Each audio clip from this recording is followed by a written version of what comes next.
Russia నుంచి చమురు కొనుగోలు చేస్తున్న దేశాలపై 500% సుంకం బిల్లు ప్రవేశపెట్టడానికి ట్రంప్ గ్రీన్ సిగ్నల్. వచ్చే వారం ఓటింగ్ జరిగే అవకాశం. బిల్లు ప్రతిపాదించిన సెనేటర్ గ్రాహం. భారత్, చైనా, బ్రెజిల్పై తీవ్ర ప్రభావం. కుప్పకూలిన భారత స్టాక్ మార్కెట్లు. ఒకే రోజు 8 లక్షల కోట్ల సంపద ఆవిరి. రష్యా నుంచి చమురు కొనుగోలు చేసే దేశాలపై మరింత కక్ష సాధించేందుకు అమెరికా సిద్ధమైంది.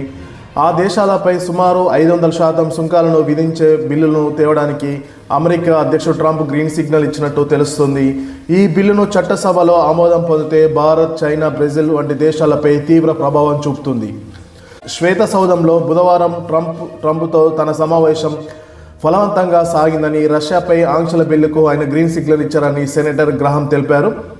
శాంతి కోసం ఉక్రెయిన్ అనేక మినహాయింపులను ఇచ్చిందనేసి, రష్యా అధ్యక్షుడు పుతిన్ మాత్రం మాటలతో కాలం వెళ్ళబోస్తున్నారనేసి, అమాయకులను చంపుతూనే ఉన్నారనేసి సెనేటర్ గ్రాహం ఎక్స్లో పోస్ట్ చేశారు. ఈ బిల్లు సకాలంలో ఆమోదం పొందాలని ఆకాంక్షించారు. ఈ బిల్లు అధ్యక్షుడు ట్రంప్నకు భారత్, చైనా, బ్రెజిల్ దేశాలకు వ్యతిరేకంగా వ్యవహరించడానికి అపారమైన పరపతిని కల్పిస్తుందనేసి ఆశాభావం వ్యక్తం చేశారు. భారత్, చైనా, బ్రెజిల్ దేశాలు చమురును కొనుగోలు చేస్తూ రష్యా ఆదాయం గడించడానికి కారణమవుతుందనేసి సెనేటర్ ఆరోపించారు. రష్యా ఉక్రెయిన్లో రక్తపాతం సృష్టిస్తుంది అని అభిప్రాయపడ్డారు. ఈ బిల్లుపై వచ్చే వారమే ద్వైపాక్షిక ఓటింగ్ జరుగుతుందనేసి ఆశాభావం వ్యక్తం చేశారు సెనేటర్. రష్యా నుంచి ఇంధనాన్ని కొంటున్న భారత్పై ఇప్పటికే ట్రంప్ 50% సుంకాలను విధించిన సంగతి తెలిసిందే. తాజాగా కొత్త బిల్లు అమల్లోకి వస్తే దాదాపు 500% మేర సుంకాలు విధించే అవకాశం ఉన్నట్టు తెలుస్తుంది. అమెరికా కొత్త బిల్లు నేపథ్యంలో భారత్ స్టాక్ మార్కెట్లో ఒకటేసారి ఒత్తిడికి లోనయ్యాయి. దాదాపుగా భారత్ స్టాక్ మార్కెట్లు కుప్పకూలాయి. దాదాపు 8 లక్షల కోట్ల సంపద ఆవిరైంది. రష్యాపై ఆంక్షల చట్టం 2025 పేరుతో బిల్లును గ్రహం బ్లూమెంథల్ ప్రవేశపెట్టారు. ఉక్రెయిన్పై పుతిన్ చేస్తున్న యుద్ధానికి సహకరించే దేశాలపై అదనపు సుంకాలు ఆంక్షలు విధించడానికి ఈ బిల్లును తీసుకొచ్చారు. దీని ప్రకారం ద్వితీయ పక్ష కొనుగోళ్లు పునఃవిక్రయంపై 500% సుంకాలు అమలవుతాయి. భారత్, చైనా, బ్రెజిల్పై సుంకాలను విధించడం ద్వారా యుద్ధాన్ని అడ్డుకోవడం సాధ్యమవుతుందని గ్రహాం బ్లూమెంథల్ విడుదల చేసిన సంయుక్త ప్రకటనలో పేర్కొంది. పుతిన్ కస్టమర్లపై ఒత్తిడి తెస్తేనే యుద్ధం ఆగుతుందని వారు అభిప్రాయపడ్డారు. అంటే వీరి యొక్క సెనేటర్ల ఉద్దేశం, అమెరికా యొక్క ఉద్దేశం ఏంటిదంటే, రష్యా నుంచి కొనుగోలు చేస్తున్న ఏవైతే దేశాలు ఉంటాయో వారిని కట్టడి చేస్తేనే రష్యా చెప్పినట్టు వింటుందనేసి అమెరికా యొక్క ఆలోచన. ఆ ఆలోచన ప్రకారమే రష్యాపై ఆంక్షల బిల్లు విధిస్తుంది. అంతేకాకుండా రష్యా నుంచి కొనుగోలు చేస్తున్న దేశాలపై కూడా 500% సుంకం విధించే బిల్లును కూడా వీళ్ళు చట్టంగా తీసుకొస్తున్నట్టు తెలుస్తుంది.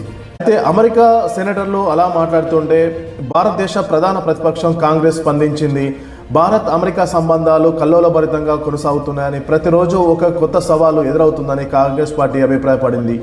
ప్రధాని బుజ్జగింపులు పోస్టులను అమెరికా పట్టించుకోవడం లేదని, రెండు దేశాల మధ్య సంబంధాలు మరింత దిగజారాయని ఆ పార్టీ ప్రధాన కార్యదర్శి జయరాం రమేష్ స్పష్టం చేశారు. రష్యా నుంచి చమురు కొనే దేశాలపై 500% సుంకాలను విధించే బిల్లును అమెరికా తేనుండడంపై ఆయన స్పందించారు. దీంతో భారత్ పైన తీవ్ర ప్రభావం పడుతుందనేసి, దీనిపై ప్రధాని నరేంద్ర మోడీ నోరు విప్పాలనేసి కాంగ్రెస్ పార్టీ ప్రధాన కార్యదర్శి జయరాం రమేష్ డిమాండ్ చేశారు. ప్రపంచంలోనే 3వ అతిపెద్ద చమురు దిగుమతిదారుగా భారత్ ఉంది. దేశీయ అవసరాలకు అవసరమైన ముడి చమురును 88% విదేశాల నుంచే మన దేశానికి వస్తుంది. అయినా రష్యా నుంచి గతంలో అతి తక్కువ ముడి చమురునే భారత్ కొనుగోలు చేసేది. 2021 వరకు చమురు దిగుమతుల్లో రష్యా వాటా కేవలం 0.2% మాత్రమే. 2022లో ఉక్రెయిన్తో యుద్ధానికి దిగిన రష్యాపై పశ్చిమ దేశాలు ఆంక్షలు విధించాయి. ఈ నేపథ్యంలో మిత్ర దేశంగా ఉన్న రష్యా చౌకగా చమురు అమ్మజూపడంతో భారత్ దిగుమతులను పెంచింది. రష్యా చమురుకు అతిపెద్ద దిగుమతిదారుగా భారత్ అవతరించింది. దీంతో అంతకుముందు 0.2% ఉన్న 1% కన్నా తక్కువ ఉన్న భారత్ చమురు దిగుమతులు ఏకంగా 40% చేరుకున్నాయి. అమెరికా హెచ్చరిక నేపథ్యంలో మళ్లీ దిగుమతులను భారత్ తగ్గించుకుంటూ వస్తుంది. నవంబర్ మొత్తం దిగుమతిలో 3వ వంతు చమురు రష్యా నుంచి రాగా అది డిసెంబర్ నాటికి 4వ వంతు కంటే దిగువకు పడిపోయింది. రియల్ టైమ్ డేటా అనలిటిక్స్ ప్రకారము నవంబర్లో భారత్ రోజుకు 1.84 మిలియన్ బ్యారెల చమురును దిగుమతి చేసుకుంది.